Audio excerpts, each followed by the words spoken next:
श्रीपाद श्रीवल्लभ चरित्रामृत अध्याय 26. हा अध्याय वाचल्याने किंवा ऐकल्याने दुर्दैव नाश होतो आणि सत्संतान प्राप्ती होते. श्रीपाद राजम शरणम प्रपद्ये.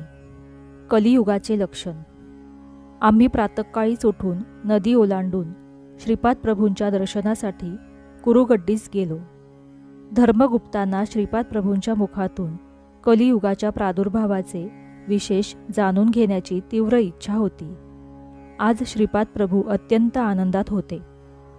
त्यांची कारुण्यामृताची वर्षा करणारी अमृतदृष्टी साऱ्या साधकांना एका आगळ्या वेगळ्या आध्यात्मिक आनंदाचा ठेवा प्रदान करीत होती. प्रभूंच्या चरण कमलांचा स्पर्श करून आम्ही धन्य झालो. श्री धर्मगुप्तांनी श्रीपादांना कलियुगाच्या प्रादुर्भावाचे विशेष वर्णन करून सांगण्याची नम्र प्रार्थना केली.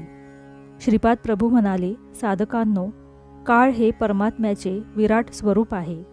सूर्याला कालात्मक असे सुद्धा म्हणतात.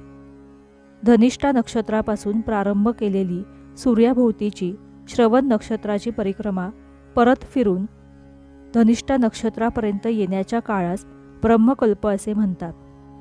ब्रह्मकल्पातील एका भागास सृष्टिकल्प असे म्हणतात आणि उरलेल्या भागास प्रलयकल्प असे म्हणतात. पितृदेवतांच्या संबंधित कालगणनेत अर्धा भाग शुक्ल पक्ष आणि अर्धा भाग कृष्ण पक्ष असे असतात. संवत्सर पुरुषाचे 6 महिने उत्तरायण आणि नंतरच्या 6 महिन्यास दक्षिणायन असे म्हणतात. संपूर्ण कालचक्राचे दर्शन योगी आपल्या शरीरात करतात.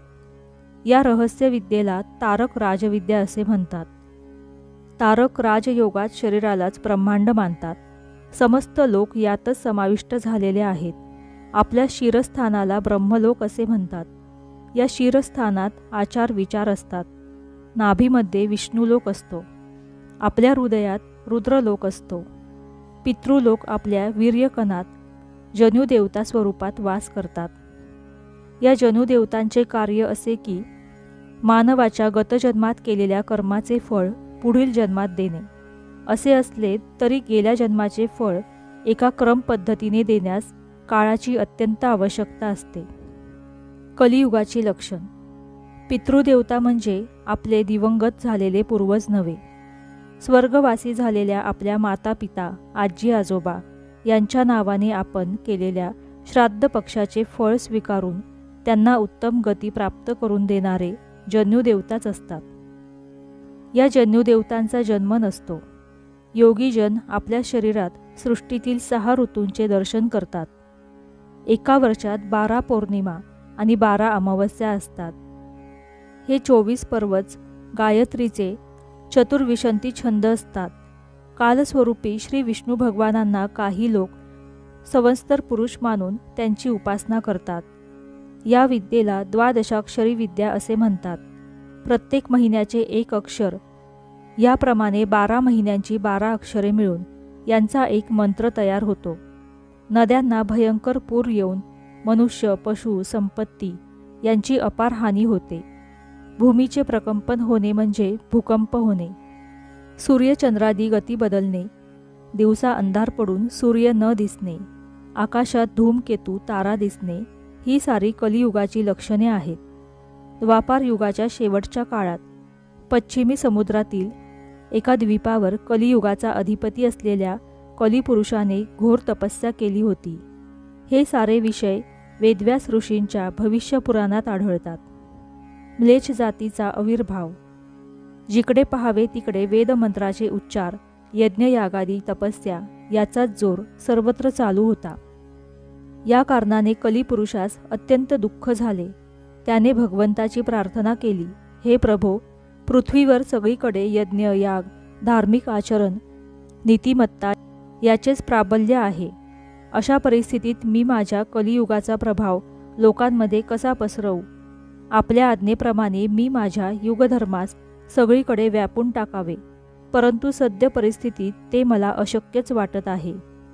कलियुगाचे हे वक्तव्य ऐकून जगतप्रभूंनी कलियुगास पश्चिमी समुद्रातील एक द्वीप दाखवले.